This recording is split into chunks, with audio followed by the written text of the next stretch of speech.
Allô? Oh.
Ézéchiel, chapitre 1. La 30e année, le 5e jour du 4e mois,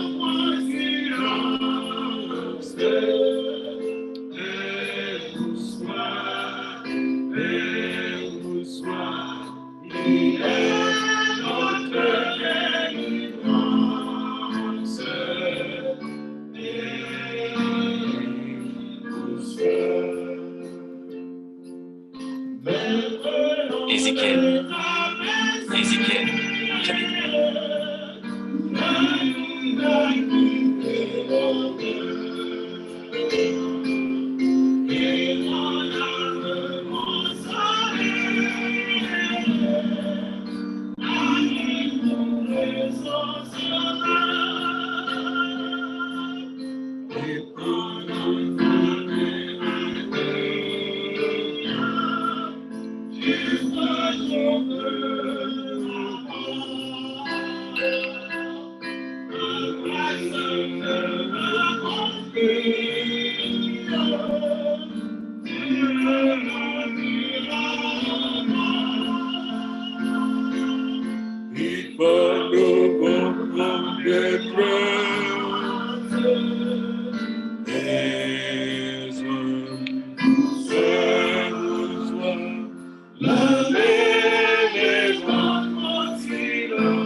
La mer, le vent font silence devant le Seigneur des Seigneurs.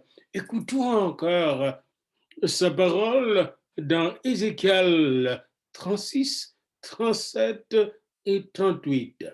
Et l'écoute de cette parole va nous entraîner à une chose.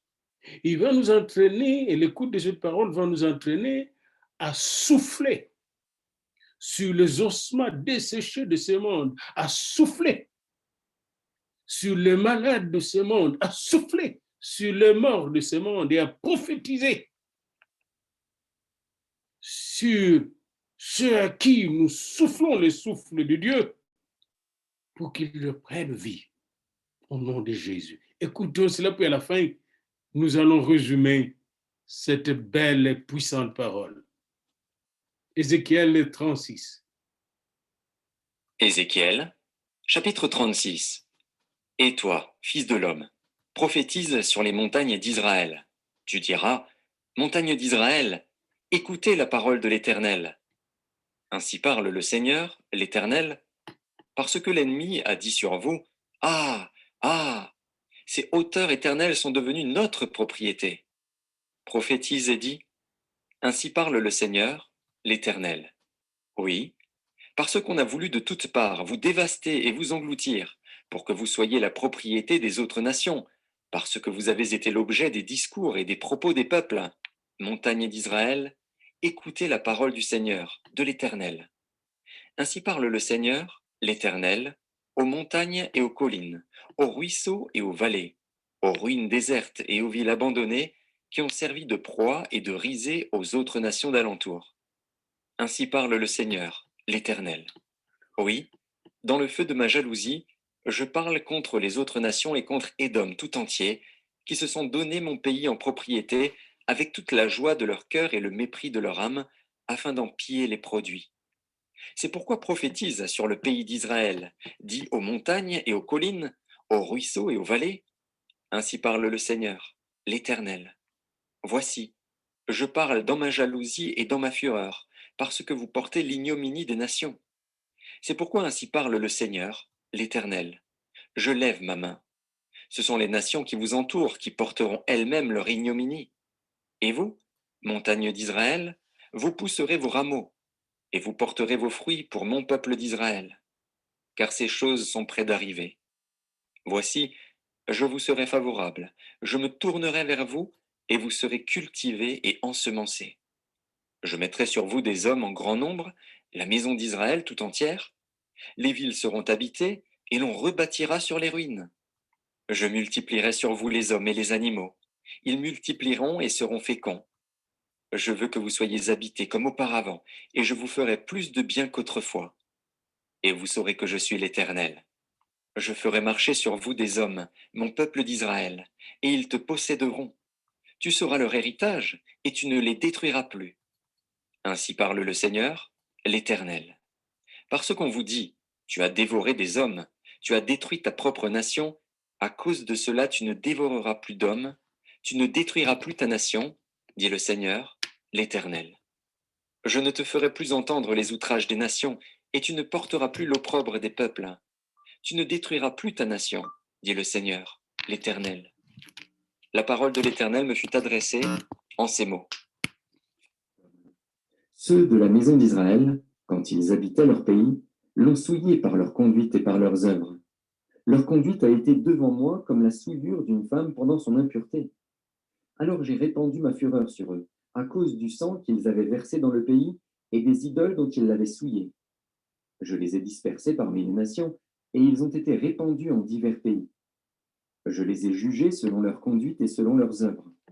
Ils sont arrivés chez les nations où ils allaient, et ils ont profané mon saint nom, en sorte qu'on disait d'eux, c'est le peuple de l'Éternel, c'est de son pays qu'ils sont sortis. Et j'ai voulu sauver l'honneur de mon saint nom, que profanait la maison d'Israël parmi les nations où elle est allée. C'est pourquoi dis à la maison d'Israël, ainsi parle le Seigneur, l'Éternel. Ce n'est pas à cause de vous que j'agis de la sorte, maison d'Israël, c'est à cause de mon saint nom, que vous avez profané parmi les nations où vous êtes allés. Je sanctifierai mon grand nom, qui a été profané parmi les nations, que vous avez profané au milieu d'elles. Et les nations sauront que je suis l'Éternel, dit le Seigneur, l'Éternel, quand je serai sanctifié par vous sous leurs yeux. Je vous retirerai d'entre les nations, je vous rassemblerai de tous les pays, et je vous ramènerai dans votre pays. Je répandrai sur vous une eau pure, et vous serez purifiés. Je vous purifierai de toutes vos souillures et de toutes vos idoles. Je vous donnerai un cœur nouveau, et je mettrai en vous un esprit nouveau. J'ôterai de votre corps le cœur de pierre, et je vous donnerai un cœur de chair. Je mettrai mon esprit en vous, et je ferai en sorte que vous suiviez mes ordonnances, et que vous observiez et pratiquiez mes lois. Vous habiterez le pays que j'ai donné à vos pères. Vous serez mon peuple, et je serai votre Dieu. Je vous délivrerai de toutes vos souillures, j'appellerai le blé, et je le multiplierai. Je ne vous enverrai plus la famine. Je multiplierai le fruit des arbres et le produit des champs, afin que vous n'ayez plus l'opprobre de la famine parmi les nations. Alors vous vous souviendrez de votre conduite qui était mauvaise, et de vos actions qui n'étaient pas bonnes. Vous vous prendrez vous-même en dégoût à cause de vos iniquités et de vos abominations. Ce n'est pas à cause de vous que j'agis de la sorte, dit le Seigneur, l'Éternel, sachez-le. Ayez honte et rougissez de votre conduite, maison d'Israël. Ainsi parle le Seigneur, l'Éternel. Le jour où je vous purifierai de toutes vos iniquités, je peuplerai les villes, et les ruines seront relevées. La terre dévastée sera cultivée, tandis qu'elle était déserte aux yeux de tous les passants. Et l'on dira, cette terre dévastée est devenue comme un jardin d'Éden. Et ces villes ruinées, désertes et abattues, sont fortifiées et habitées. Et les nations qui resteront autour de vous sauront que moi, l'Éternel, j'ai rebâti ce qui était abattu et planté ce qui était dévasté. Moi, l'Éternel, j'ai parlé et j'agirai. Ainsi parle le Seigneur, l'Éternel. Voici encore sur quoi je me laisserai fléchir par la maison d'Israël. Voici ce que je ferai pour eux. Je multiplierai les hommes comme un troupeau. Les villes en ruine seront remplies de troupeaux d'hommes, pareils aux troupeaux consacrés, aux troupeaux qu'on amène à Jérusalem pendant ces fêtes solennelles. Et ils sauront que je suis l'Éternel. Yes. Chapitre 7.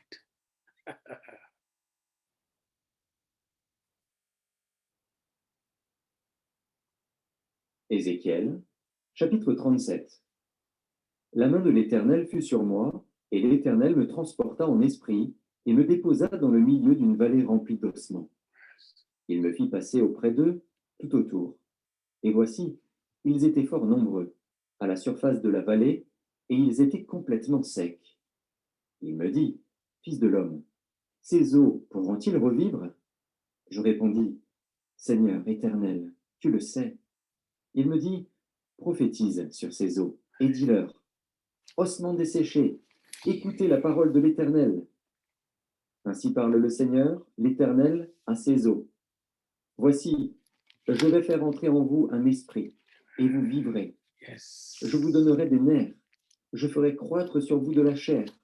Je vous couvrirai de peau, je mettrai en vous un esprit, et vous vivrez. Et vous saurez que je suis l'Éternel. Je prophétisais selon l'ordre que j'avais reçu, et comme je prophétisais, il y eut un bruit. Et voici, il se fit un mouvement, et les eaux s'approchèrent les uns des autres. Je regardais, et voici, il leur vint des nerfs, la chair crue, et la peau les couvrit par-dessus. Mais il n'y avait point en eux d'esprit. Il me dit, prophétise, et parle à l'esprit. Prophétise, fils de l'homme, et dis à l'esprit, ainsi parle le Seigneur, l'Éternel. Esprit, viens des quatre vents, souffle sur ces morts, et qu'ils revivent. Je prophétisais selon l'ordre qu'il m'avait donné. Et l'esprit entra en eux, et ils reprirent vie, et ils se tinrent sur leurs pieds. C'était une armée nombreuse, très nombreuse. Il me dit, fils de l'homme, ces eaux, c'est toute la maison d'Israël. Voici, ils disent, nos eaux sont desséchées, notre espérance est détruite, nous sommes perdus. Prophétise donc, et dis-leur, ainsi parle le Seigneur, l'Éternel. Voici, j'ouvrirai vos sépulcres, je vous ferai sortir de vos sépulcres, ô mon peuple, et je vous ramènerai dans le pays d'Israël. Et vous saurez que je suis l'Éternel, lorsque j'ouvrirai vos sépulcres, et que je vous ferai sortir de vos sépulcres, ô mon peuple. Je mettrai mon esprit en vous, et vous vivrez. Je vous rétablirai dans votre pays, et vous saurez que moi, l'Éternel, j'ai parlé et agi, dit l'Éternel. La parole de l'Éternel me fut adressée en ces mots. Et toi, fils de l'homme, prends une pièce de bois et écris dessus pour Juda et pour les enfants d'Israël qui lui sont associés. Prends une autre pièce de bois et écris dessus pour Joseph, bois d'Éphraïm et de toute la maison d'Israël qui lui est associée. Rapproche-les l'une et l'autre pour en former une seule pièce, en sorte qu'elles soient unies dans ta main. Et lorsque les enfants de ton peuple te diront, ne nous expliqueras-tu pas ce que cela signifie? Réponds-leur, ainsi parle le Seigneur, l'Éternel. Voici, je prendrai le bois de Joseph qui est dans la main d'Éphraïm et les tribus d'Israël qui lui sont associées. Je les joindrai au bois de Juda et j'en formerai un seul bois, en sorte qu'il ne soit qu'un dans ma main. Les bois sur lesquels tu écriras seront dans ta main, sous leurs yeux. Et tu leur diras, ainsi parle le Seigneur, l'Éternel. Voici, je prendrai les enfants d'Israël du milieu des nations où ils sont allés. Je les rassemblerai de toutes parts et je les ramènerai dans leur pays. Je ferai d'eux une seule nation dans le pays, dans les montagnes d'Israël. Ils auront tous un même roi. Ils ne formeront plus deux nations Non. et ne seront plus divisés en deux royaumes. Alléluia. Ils ne se souilleront plus par leurs idoles, par leurs abominations et par toutes leurs transgressions. Je les retirerai de tous les lieux qu'ils ont habités et où ils ont péché, et je les purifierai. Ils seront mon peuple, et je serai leur Dieu. Mon serviteur David sera leur roi, et ils auront tous un seul pasteur. Ils suivront mes ordonnances, ils observeront mes lois et les mettront en pratique. Ils habiteront le pays que j'ai donné à mon serviteur Jacob et qu'ont habité vos pères. Ils y habiteront, eux, leurs enfants, et les enfants de leurs enfants, à perpétuité. Et mon serviteur David sera leur prince pour toujours. Je traiterai avec eux une alliance de paix, et il y aura une alliance éternelle avec eux. Je les établirai, je les multiplierai, et je placerai mon sanctuaire au milieu d'eux pour toujours. Ma demeure sera parmi eux, je serai leur Dieu, et ils seront mon peuple. Et les nations sauront que je suis l'Éternel, qui sanctifie Israël, lorsque mon sanctuaire sera pour toujours au milieu d'eux. Amen, amen, amen. On va revenir là-dessus. Et dans l'entretemps, allons avec le chapitre 38. Hein? Le chapitre 38. On va terminer le cours par le chapitre 38. Hein? Ézéchiel, chapitre 38. Gog La et parole de Magog, l'Éternel me fut adressée les en ces ennemis mots. d'Israël. Fils de l'homme, tourne ta face vers Gog, au pays de Magog, vers le prince de Roche, de Méchec et de Tubal, et prophétise contre lui. Tu diras, ainsi parle le Seigneur, l'Éternel. Voici, j'en veux à toi, Gog, prince de Roche, de Méchec et de Tubal. Je t'entraînerai, et je mettrai une boucle à tes mâchoires. Je te ferai sortir, toi et toute ton armée, chevaux et cavaliers, tous vêtus magnifiquement, troupes nombreuses portant le grand et le petit bouclier, tous maniant l'épée. Et avec eux ceux de Perse, d'Éthiopie et de Put, tous portant le bouclier et le casque. Gomer et toutes ses troupes, la maison de Togarma, à l'extrémité du septentrion, et toutes ses troupes, peuple nombreux qui sont avec toi. Prépare-toi, tiens-toi prêt, toi et toute ta multitude assemblée autour de toi. Sois leur chef. Après bien des jours, tu seras à leur tête. Dans la suite des années, tu marcheras contre le pays dont les habitants, échappés à l'épée, auront été rassemblés d'entre plusieurs peuples sur les montagnes d'Israël longtemps désertes. Retirés du milieu des peuples, ils seront tous en sécurité dans leur demeure. Tu monteras, tu t'avanceras comme une tempête, tu seras comme une nuée qui va couvrir le pays, toi et toutes tes troupes, et les nombreux peuples avec toi. Ainsi parle le Seigneur, l'Éternel. En ce jour-là, des pensées s'élèveront dans ton cœur, et tu formeras de mauvais desseins. Tu diras, je monterai contre un pays ouvert, je fonderai sur des hommes tranquilles, en sécurité dans leur demeure, tous dans des habitations sans murailles, et n'ayant ni verrou ni porte. J'irai faire du butin et me livrer au pillage, porter la main sur des ruines maintenant habitées, sur un peuple recueilli du milieu des nations, ayant des troupeaux et des propriétés, et occupant les lieux élevés du pays. Séba et Dedan, les marchands de Tarsis, et tous leurs lionceaux te diront, viens-tu pour faire du butin? Est-ce pour piller que tu as rassemblé ta multitude, pour remporter de l'argent et de l'or, pour prendre des troupeaux et des biens, pour faire un grand butin? C'est pourquoi prophétise, fils de l'homme, et dis à Gog, ainsi parle le Seigneur, l'Éternel. Oui, le jour où mon peuple d'Israël vivra en sécurité, tu le sauras. Alors tu partiras de ton pays, des extrémités du septentrion, toi et de nombreux peuples avec toi, tous montés sur des chevaux, une grande multitude, une armée puissante. Tu t'avanceras contre mon peuple d'Israël comme une nuée qui va couvrir le pays.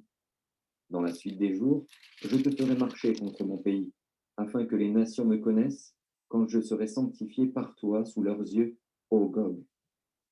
Ainsi parle le Seigneur, l'Éternel. Est-ce toi de qui j'ai parlé jadis par mes serviteurs les prophètes d'Israël, qui ont prophétisé alors, pendant des années, que je t'amènerai contre eux? En ce jour-là, le jour où Gog marchera contre la terre d'Israël, dit le Seigneur, l'Éternel, la fureur me montera dans les narines.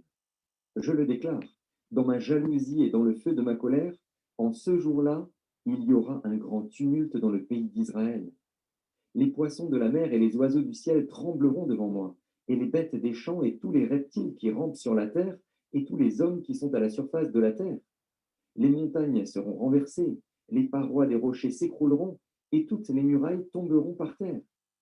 J'appellerai l'épée contre lui sur toutes mes montagnes, dit le Seigneur, l'Éternel. L'épée de chacun se tournera contre son frère. J'exercerai mes jugements contre lui par la peste et par le sang, par une pluie violente et par des pierres de grêle. Je ferai pleuvoir le feu et le soufre sur lui et sur ses troupes, et sur les peuples nombreux qui seront avec lui. Je manifesterai ma grandeur et ma sainteté. Je me ferai connaître aux yeux de la multitude des nations, et elles sauront que je suis l'Éternel. Alléluia. Alléluia. Avant de méditer sur ce trois chapitres, 36, 37, 38 d'Ézéchiel, écoutons encore, dans le méditant, mais ça, écoutons encore pour nous préparer, n'est-ce pas? Et ce beau morceau, God is so good. God is so good. Dieu est si bon. Là, j'aime ça. Dieu est bon. God is so good. Vous allez voir pourquoi tout à l'heure.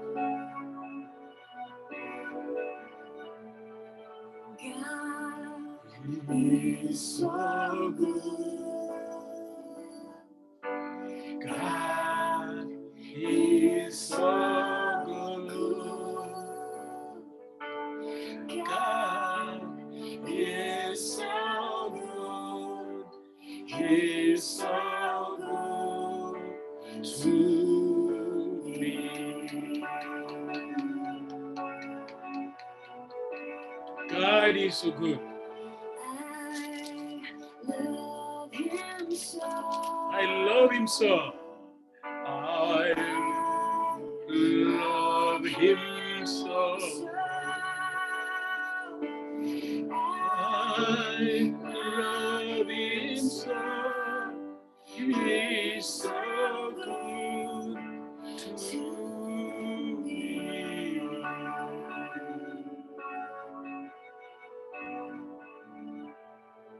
God is so good.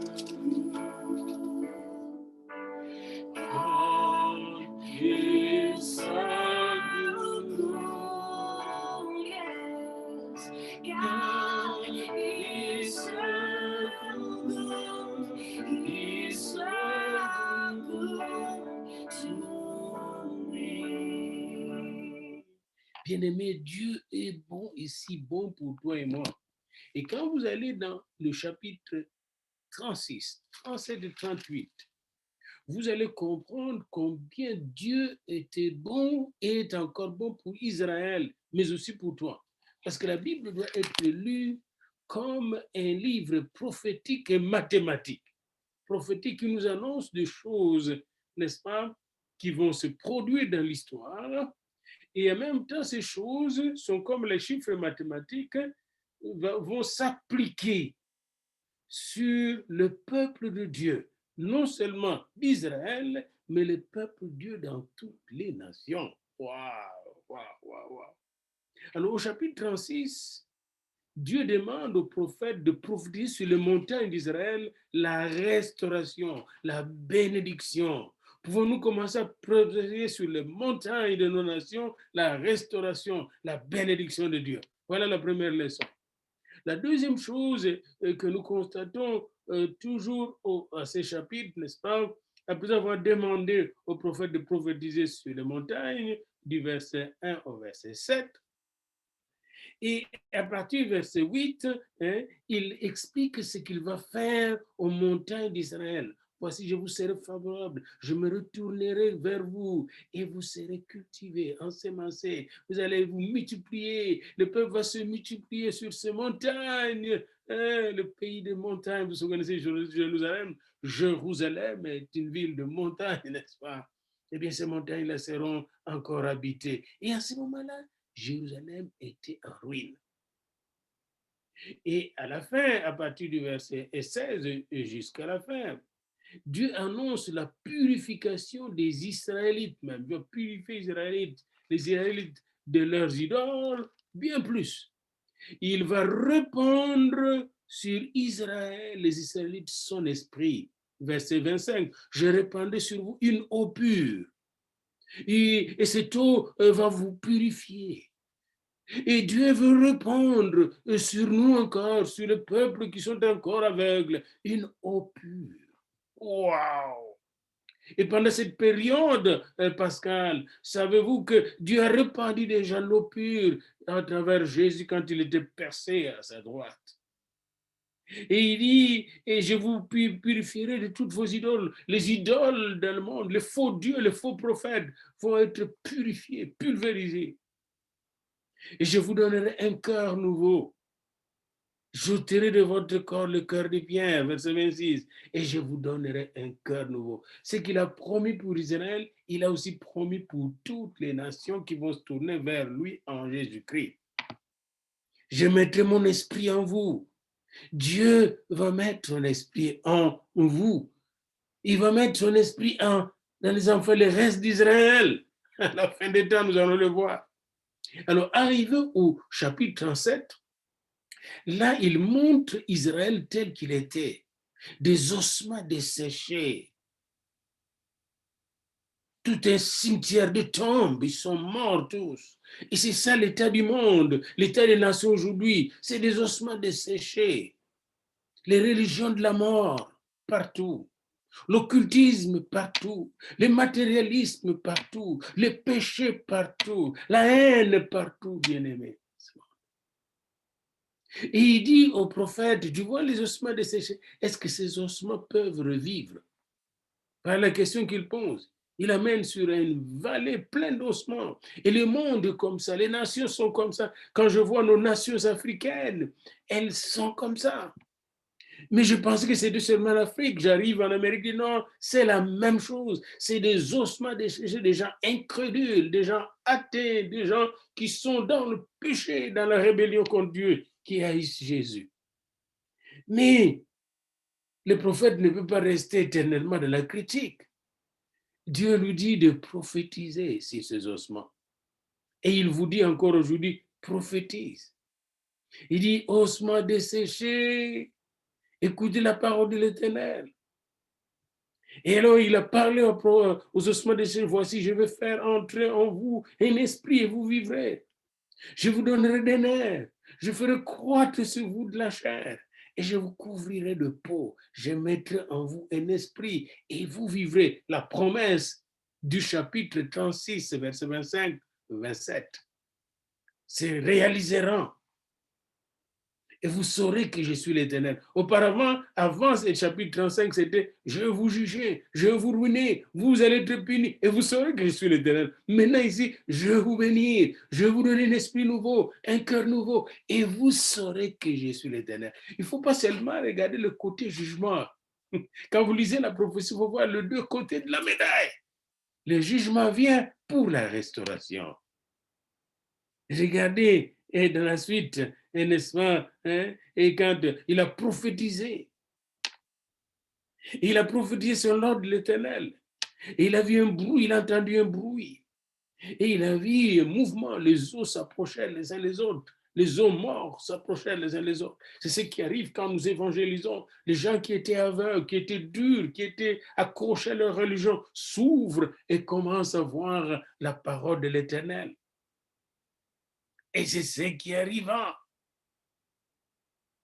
Et alors, en ce moment-là, bien-aimé, regardez bien et ce qui se passa, bien-aimé.